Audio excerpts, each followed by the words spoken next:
नमस्कार, स्वागत है आपका खबर झारखंड में। आपके साथ मैं हूं अभिषेक कात्यायन।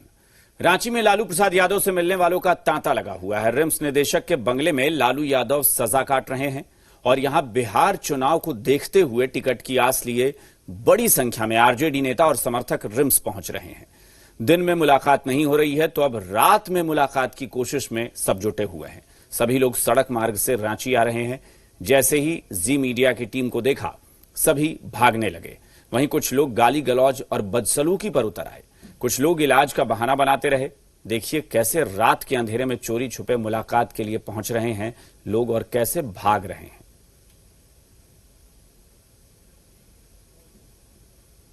हम इस वक्त रिम्स में हैं और सामने देख रहे हैं ये यहीं पे कॉटेज में लालू प्रसाद यहाँ पे जो डायरेक्टर बंगला उसमें बंद है और यहाँ सभी बिहार के लोग आए हुए हैं। देखिए लालू प्रसाद यादव से मिलने के लिए लोग जो है वो कैसे भाग रहे हैं, कूद के, वो देखिए भाग रहे हैं, कूद के भाग रहे हैं। आपको हम दिखाते हैं। देखिए लगातार लोग, हम रात की तस्वीर दिखा रहे हैं कैसे यहाँ पे लोग आ रहे हैं और लगातार भगदड़ मची हुई है। लोग कैसे कूद कूद कर भाग रहे हैं।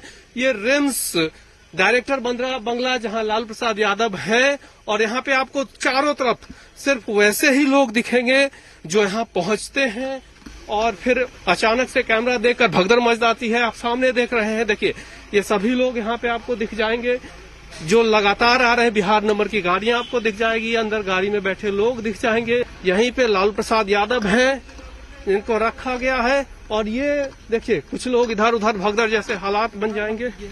देखिए अब ये झगड़ा भी करने के लिए आए हैं। देख लीजिए इनको, ये किस तरह से यहाँ पे तस्वीर अचानक से बन जाती है।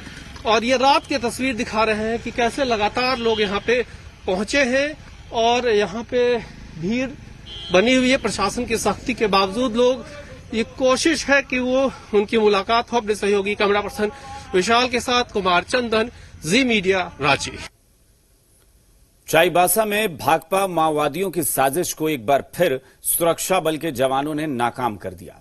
उड़ैयाहाट जंगल में 15 किलो तक के 18 आईईडी केन बम बरामद किए गए और सभी बम को विस्फोट कर नष्ट कर दिया गया। गोइलकेरा थाना क्षेत्र के कुरकुटिया से कसुआ जाने वाले कच्ची सड़क से ये बम मिले हैं। माओवादियों ने 15 किलो तक के 18 केन बम लगा रखे थे, जिसे कॉर्डेक्स वायर से सीरीज में एक दूसरे से जोड़ा गया था, लेकिन जवानों की सतर्कता से सभी केन बम बरामद कर लिए गए।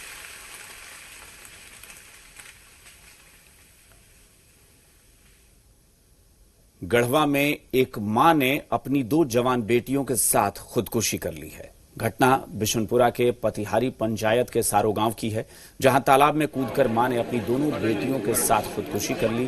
ताजुद्दीन अंसारी की पत्नी रामल बीवी और उसकी 2 बेटियां मोबिना खातून और सबीना खातून ने तालाब में कूदकर अपनी जान दे दी। बताया जा रहा है कि घरेलू विवाद की वजह से खुदकुशी की।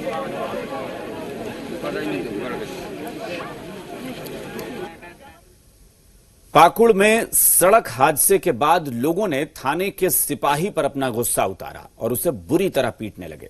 दरअसल हिरणपुर थाना क्षेत्र में दुर्गा मंदिर के पास ट्रक और बाइक के बीच टक्कर हो गई, जिससे बाइक को नुकसान पहुंचा और बाइक सवार 2 लोगों को भी चोट आई। इसके बाद बाइक सवारों ने ट्रक को रोक दिया।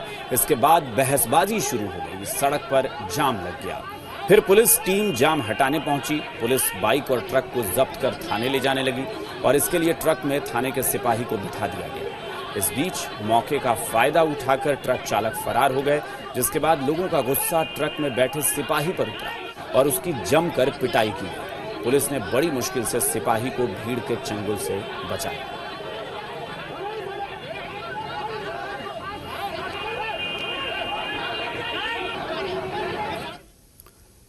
बोकारो के झुमरा पहाड़ की तलहटी में स्थित पचमो पंचायत के पुरना पानी गांव में हाथियों के झुंड ने हमला कर बड़ी मात्रा में फसल को नुकसान पहुंचाया। वहीं 2 घरों को भी नुकसान पहुंचाने के साथ आंगनबाड़ी केंद्र का दरवाजा और खिड़की भी तोड़ डाला। हाथियों ने 14वें वित्त के शिलान्यास बोर्ड को भी क्षतिग्रस्त कर दिया। वन विभाग कर्मियों ने ग्रामीणों के सहयोग से हाथियों को गांव से बाहर खदेड़ा। घटना के बाद गांव में दहशत का माहौल है। ग्रामीणों का कहना है कि आए दिन हाथियों का झुंड, जिसमें 25 की संख्या में हाथी होते हैं करीब, वो आते हैं। हजारीबाग होते हुए बोकारो के कॉरिडोर का इस्तेमाल करते हैं। सीधा रामगढ़ चले जाते हैं। कई बार हाथी फाटक के गांव में घुस जाते हैं और मिट्टी के बने घरों को नुकसान पहुंचाते हैं।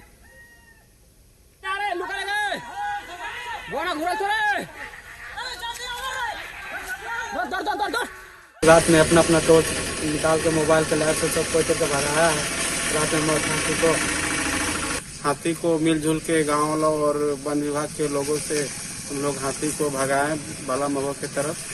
और हम लोग पचमू पंचायत में बराबर हाथी आते रहते हैं, कभी खेती को नष्ट करते हैं, कभी घर को, कभी चावल खाते हैं, कभी महुआ जो है हम लोग को खेती करते हैं उसमें बराबर नष्ट होते रहता है। मेरा पिछले साल भी मेरा धान 18 हाथी तो आए थे और खाए थे, उसमें सिर्फ मुआवजा हमको मिला 2500 रुपया। घर का क्षति किया गया, घर तोड़ा गया और हमारे आंगनबाड़ी केंद्र जो है उसको पूर्णा पानी में उसको भी खिड़की दरवाजा सारा तोड़ा गया। और हमारे पचमू पंचायत के मुखिया श्रीमती रेणुका देवी का जो 14वीं वित्त का जो पीसीसी रोड का शिलान्यास बोर्ड था उसको भी पूरा तोड़ दिया गया। देवघर में इन दिनों आपराधिक घटनाओं में तेजी आई है। छिनतई, रंगदारी, फायरिंग जैसे कारनामे अब आम हुए हैं। बेलगाम होते अपराध का ताजा मामला जमीन को लेकर है, जहां राजकिशोर राय अपने मुंशी के साथ नगर थाना पहुंचे। जसीडीह थाना अंतर्गत राजकिशोर राय ने करीब 2 एकड़ जमीन ली है, जहां वो एक स्कूल खोलना चाह रहे हैं, लेकिन अपराधियों के द्वारा लगातार उन्हें फोन कर 2 करोड़ की रंगदारी मांगी जा रही है। पैसे नहीं देने पर जान से मारने की धमकी दी जा रही है। जमीन मामले में पहले भी देवघर में कई हत्याएं हो चुकी हैं। ऐसे में पीड़ित राजकिशोर राय नगर थाना पहुंचे और प्राथमिकी दर्ज कराई है, साथ ही अपनी जान की सुरक्षा की भी गुहार लगाई है।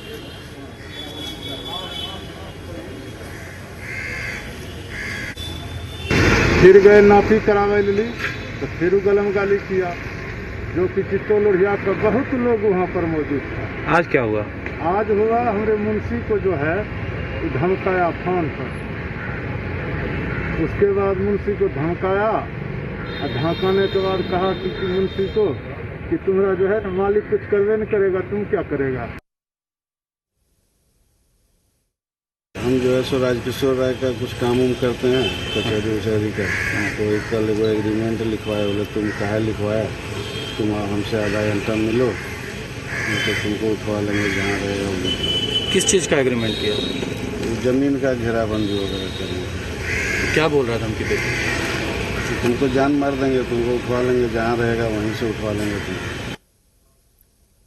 झारखंड के अति नक्सल प्रभावित 12 जिलों में कार्यरत 2500 सहायक पुलिसकर्मियों ने स्थायीकरण और वेतन वृद्धि की मांग को लेकर आंदोलन की तैयारी शुरू कर दी है। पिछले 2 महीने से अपनी मांगों को लेकर भटक रहे सहायक पुलिसकर्मियों ने अब आंदोलन करने का मन बना लिया है। पश्चिमी सिंहभूम जिले में भी 300 सहायक पुलिस कार्यरत हैं। चाईबासा पुलिस केंद्र में सहायक पुलिस के जवानों ने चाईबासा डीएसपी सुधीर कुमार को अपनी समस्याओं और मांगों के बारे में जानकारी दी और पुलिस अधीक्षक के नाम ज्ञापन सौंपा। पुलिसकर्मियों ने अपनी मांगों के समर्थन में चरणबद्ध आंदोलन की बात कही है और मांगे नहीं माने जाने पर अनिश्चितकालीन हड़ताल और सीएम हाउस के साथ साथ राजभवन के घेराव की भी योजना बनाई है।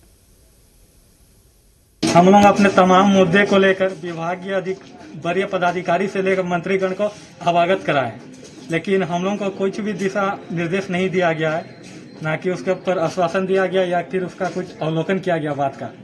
तो अभी तक जब सरकार को वो जब भेज चुकी है तो सरकार क्यों हम लोगों के ऊपर में ध्यान नहीं दे रही है? सीधी नियुक्ति हमारी हो जानी चाहिए। अभी तक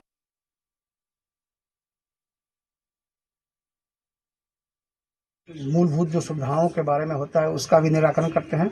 अभी इन लोगों का कुछ डिमांड था कि हम लोगों का सरकार के में हम लोग को अपनी बात रखनी है, तो चूंकि ये डिसिप्लिन फोर्स है इसलिए अपनी बात जो है आवेदन के थ्रू अपनी बात सरकार को और बड़ी वरीय पदाधिकारी को रख सकते हैं।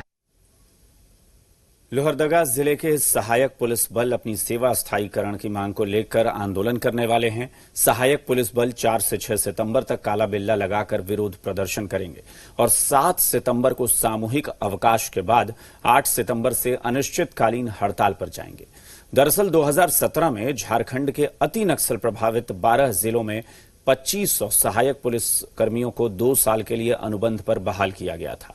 बाद में 1 साल अनुबंध विस्तार दिया गया और कहा गया कि अगले साल सभी को स्थायी कर देंगे। अब अनुबंध समाप्त होने के बाद सहायक पुलिस बल आंदोलन की राह पर है। सहायक पुलिस बल को अपने भविष्य की चिंता सताने लगी है। 4 से 6 तक हम काला पट्टी लगा के ड्यूटी करेंगे, प्रदर्शन पे रहेंगे। 7 तारीख को सामूहिक अवकाश है और आगे अगर कुछ कार्य नहीं किया जाता हम लोग के इसमें तो आगे हम लोग हड़ताल पे भी जा सकते हैं और ग्रुप से ही सारा कार्य होगा, लेकिन हम लोग सारे नियम के अनुसार ही चलेंगे।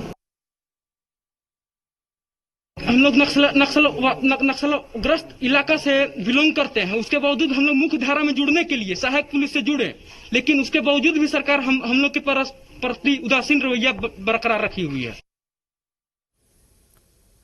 गढ़वा में सहायक पुलिसकर्मियों ने अपनी नौकरी स्थायी करने और अन्य सुविधाओं की मांग को लेकर प्रदर्शन किया है। शहर के पुलिस लाइन मैदान में सैकड़ों की संख्या में जुटे सहायक पुलिसकर्मियों ने अपनी मांग को लेकर जमकर नारेबाजी की। दरअसल इन सहायक पुलिसकर्मियों को 3 साल पहले अनुबंध पर नौकरी दी गई थी और 3 साल बाद नौकरी स्थायी करने का भरोसा दिया गया था, लेकिन अब काम करते हुए 3 साल से ज्यादा का वक्त बीत गया है, लेकिन इनकी नौकरी न तो स्थायी हुई और न ही कोई सुविधा दी गई। इसके विरोध में ये सहायक पुलिसकर्मी एकजुट होकर आंदोलन पर उतर आए हैं।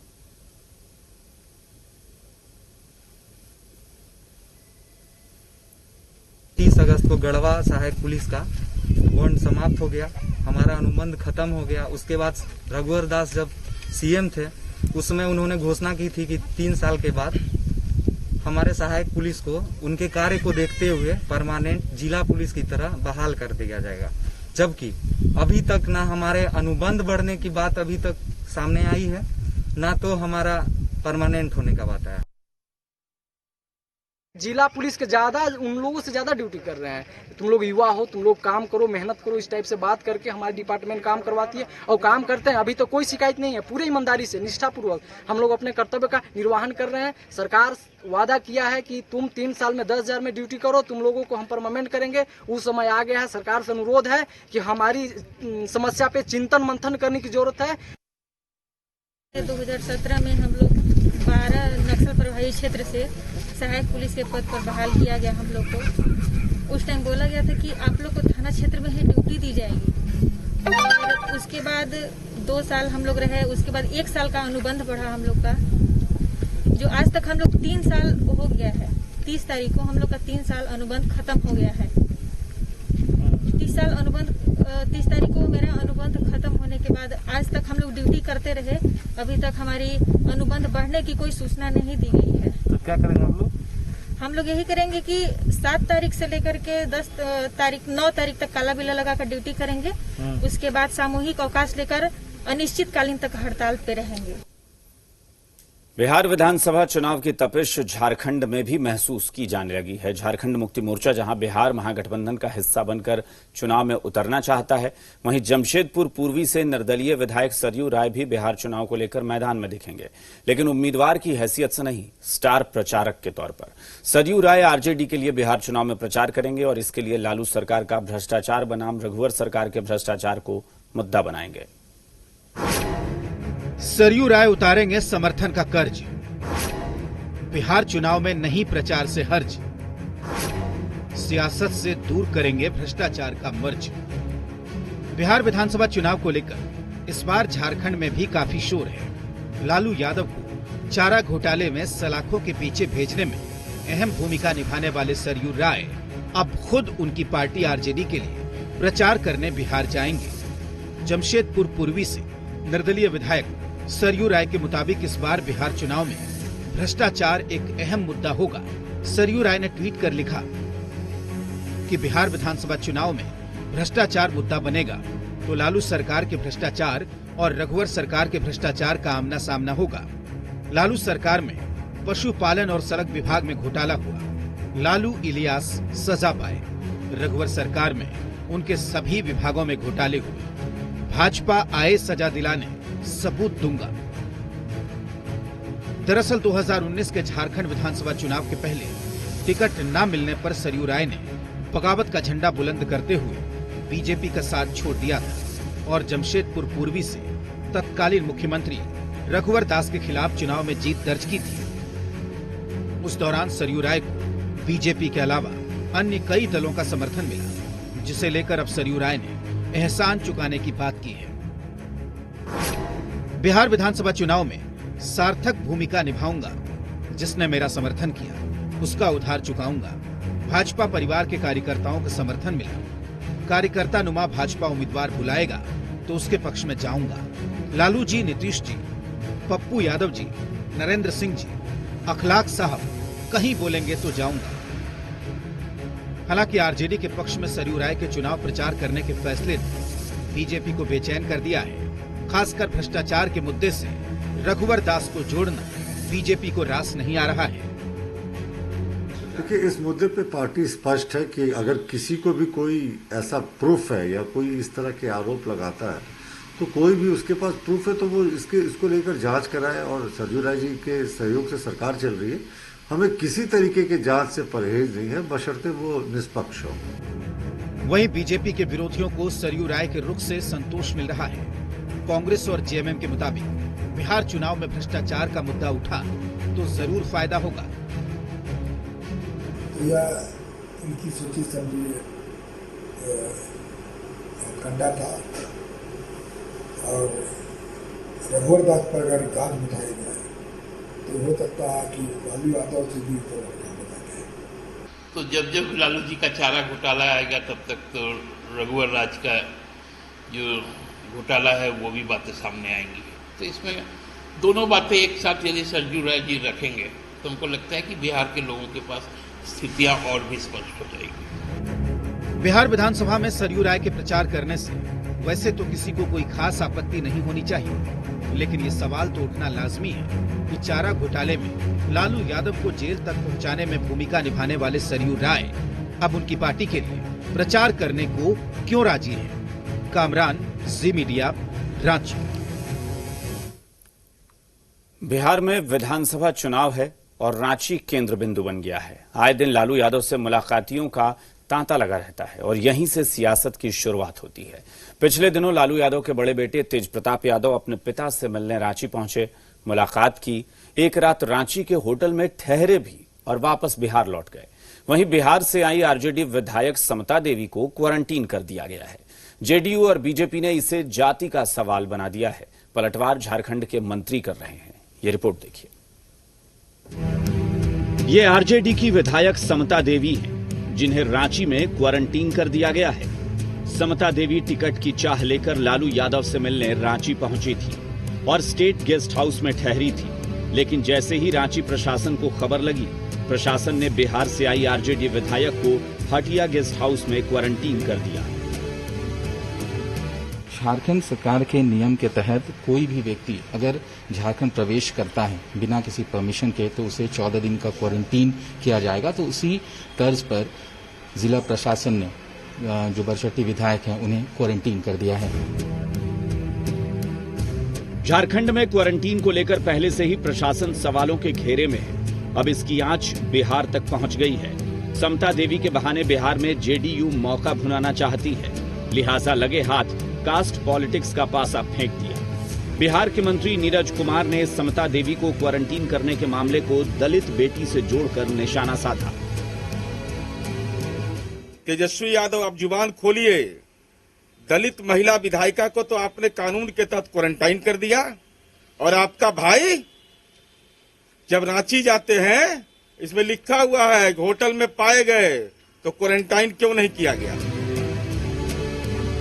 बिहार के मंत्री नीरज कुमार तेज प्रताप यादव को छूट और समता देवी की कार्रवाई को मुद्दा बनाए हुए हैं, तो झारखंड में बीजेपी हमलावर है। सरकार की जो कार्रवाई है बिल्कुल पक्षपातपूर्ण है। एक तरफ लालू यादव की सेवा में, ईमानदारी में वो जिस तरह से नतमस्तक है, और दूसरी ओर सरकार अपने फैसले से, अपने जो कार्यशैली है उससे कटघरे में खड़ा हो रही है। बिहार के मंत्री नीरज कुमार ने कास्ट के बहाने जो सियासत सुलगाई, उस पर झारखंड के मंत्री मिथिलेश ठाकुर भड़क गए। बीजेपी जेडीयू को आड़े हाथों लेते हुए मंत्री मिथिलेश ठाकुर ने कहा कि ये लोग जाति और धर्म के आधार पर लोगों को बांटने की कोशिश करते हैं। एनडीए को झारखंड की तरह बिहार में भी शिकस्त मिलेगी। और ये शुरू से इस तरह की इनकी खास करके भारतीय जनता पार्टी और उनके जितने भी सहयोगी दल हैं, इनकी शुरू से इस तरह की रणनीति रही है कि जाति धर्म के आधार पर देश को बांटना, जनता को बांटना, कभी हिंदू मुस्लिम, कभी अगड़ी पिछड़ी, ये सारी चीजें अब जनता समझ चुकी है। बिहार के मंत्री के बयान पर झारखंड के एक और मंत्री आलमगीर आलम ने नसीहत दी। उन्होंने कहा है कि कोरोना काल है, ऐसी राजनीति से ऊपर उठकर सोचना चाहिए। राजनीति से ऊपर उठकर भी आदमी को सोचना चाहिए कि झारखंड सरकार की ये गाइडलाइन है और गाइडलाइन में साफ कहा गया है कि जो बाहर प्रदेश से लोग आते हैं उसका परमिशन डीएम से लिया जाना चाहिए। बिहार में विधानसभा चुनाव प्रस्तावित है। यही वजह है कि बिहार के नेता आए दिन रांची में लालू यादव से मिलने पहुंचते हैं। लेकिन इस बार विधायक समता देवी के बहाने महागठबंधन के बड़े वोट बैंक पर सियासत साधने की जेडीयू और बीजेपी की कोशिश है। यही वजह है कि क्वारंटीन के बहाने कास्ट पॉलिटिक्स हावी है। कामरान, जी मीडिया, रांची। कहते हैं अगर हौसले बुलंद हो तो इंसान लाख बाधाओं के बाद भी मुकाम हासिल कर लेता है। कुछ ऐसा ही कर दिखाया है झारखंड के रहने वाले धनंजय माझी और उनकी पत्नी सोनी ने। दरअसल सोनी माझी मध्य प्रदेश के ग्वालियर से डीएड द्वितीय वर्ष की छात्रा हैं और इसी लॉकडाउन के बीच सोनी की परीक्षा की तारीख की घोषणा कर दी गई। अब सबसे बड़ी समस्या थी कि सोनी लॉकडाउन में परीक्षा देने जाए तो कैसे। न ट्रेन चल रही थी न बस। ऐसे में सोनी के पति धनंजय माझी ने पत्नी को परीक्षा दिलाने की ठान ली और करीब 1150 किलोमीटर की दूरी ग्वालियर तक तय की और स्कूटी से ही जाने का उन्होंने फैसला किया। फिर दोनों ने स्कूटी से ही यह लंबा सफर तय कर ग्वालियर पहुंचे, जबकि पत्नी 7 महीने के गर्भ से थी। हालांकि इस दौरान उन्हें काफी परेशानी हुई, लेकिन धनंजय ने अपनी पत्नी के शिक्षक बनाने के सपने के सामने सारी परेशानियां बौनी साबित कर दी। धनंजय झारखंड के गोड्डा जिले के गोंडा टोला गांव के रहने वाले हैं। फिलहाल दोनों पति पत्नी कमरा किराए पर लेकर रह रहे हैं, लेकिन अभी भी उनके सामने 2 वक्त की रोटी का संकट है और वापस जाने के लिए मदद की भी दरकार है।